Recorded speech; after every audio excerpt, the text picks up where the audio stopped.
Alain, ça fait maintenant 6 mois que tu as été chargé par le Bureau national de l'UCR de la vie syndicale. Tu as fait un premier constat.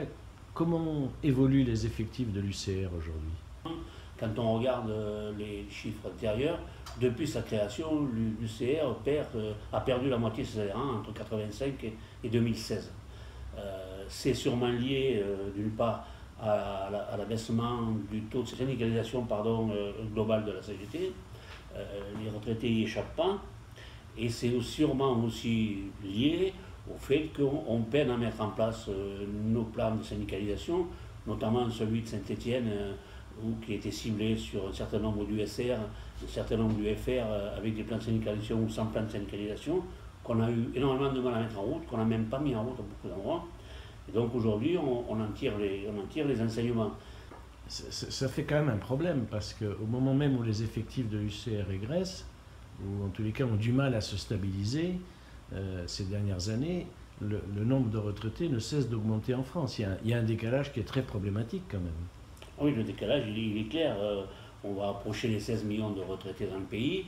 Le taux de syndicalisation n'évolue pas au même rythme. C'est sûrement dû au premier problème, donc sur la continuité syndicale. Pourquoi sur la continuité? Parce que c'est le principal réservoir qu'on ait de syndicalisation, au-delà de l'adhésion. Sur la continuité, on a besoin de gagner l'idée que le syndicat du retraité, c'est nécessaire.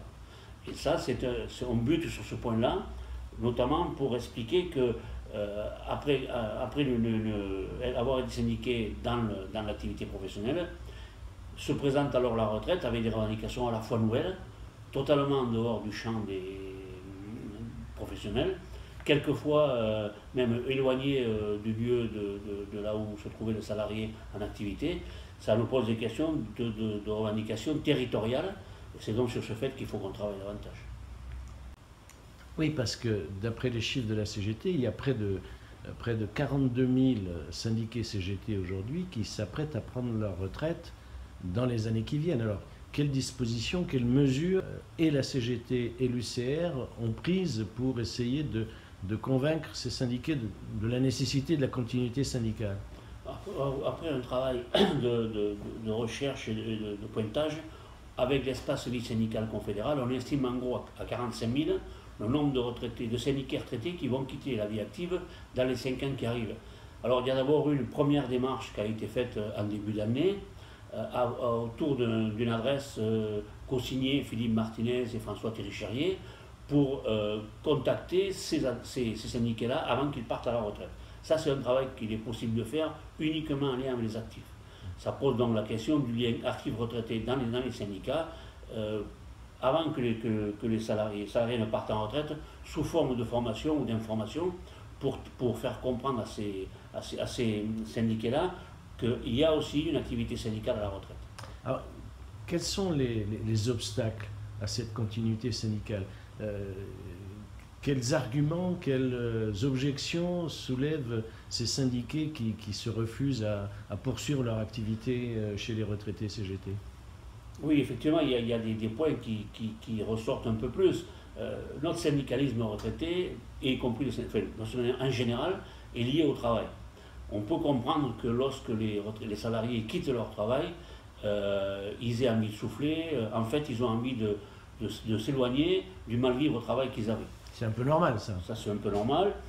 C'est une autre vie qui commence, c'est notre rythme de vie. Ce qu'on voudrait faire comprendre, en fait, et pour avancer, c'est qu'il faut que le syndicalisme retraité passe d'un syndicalisme de solidarité à un syndicalisme solidaire.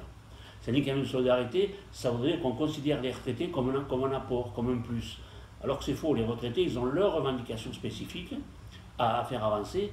Et quand on fait avancer les revendications spécifiques des retraités, on fait avancer l'ensemble des revendications, puisqu'on raisonne à partir, par exemple, si on prend le pouvoir d'achat, le niveau des pensions et des retraites, on demande de nous, la CGT porte cette idée-là, il faut qu'il soit pris, il faut calculer sur la base des salaires moyens, et non pas des prix. Ça pose une autre question. Donc on voit bien aujourd'hui que tant qu'on n'aura pas fait comprendre que le syndicalisme retraité, il a sa propre spécificité, son besoin, ses finalités, on aura toujours du mal à continuer à se renforcer chez les retraités. Dans quelques jours, lundi plus précisément, s'ouvre le 11e congrès de l'UCR. Est-ce que la question du renforcement, au-delà de la place des retraités dans la société, dans la CGT, va être discutée? Est-ce qu'il y a quelque chose de prévu pour qu'il y ait un vrai débat au Congrès sur la question du renforcement de nos organisations de retraités?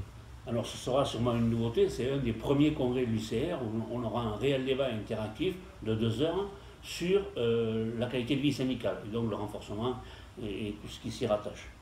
C'est une avancée parce que on voit bien que qui est une avancée qui en fait prend ses racines au comité général de l'UCR les 5 et 6 décembre dernier, où on a abordé pour la première fois de façon large les aspects de la syndicalisation.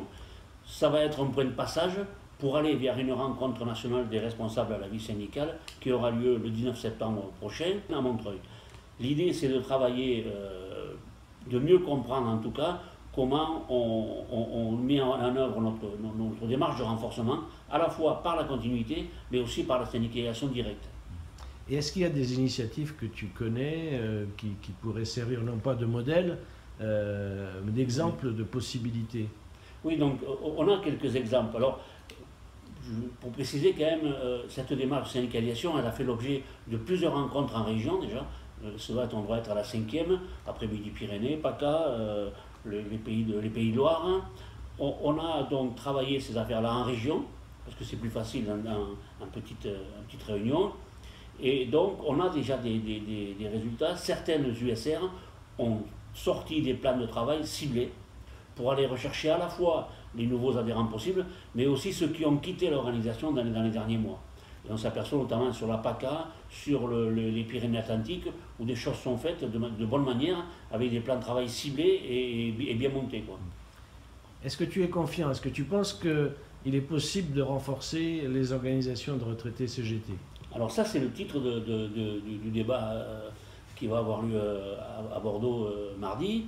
Bien sûr qu'il faut être confiant parce que rien n'est perdu. Le syndicat des retraités, il a ses raisons d'être, il a sa nécessité.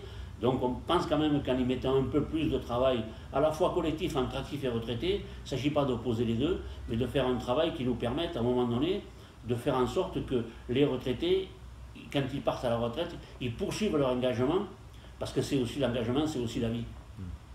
Et à ton avis, on peut se faire comprendre de tous nos syndiqués, actifs et retraités? C'est pas toujours très simple, parce que nos camarades actifs prennent des coups de tous les côtés, sont surchargés de difficultés, et ont plus souvent tendance à se préoccuper de leurs intérêts, c'est normal. Et les retraités, il faut qu'ils arrêtent de se positionner comme une force d'appoint. Il faut qu'ils deviennent leur propre force. Merci Alain.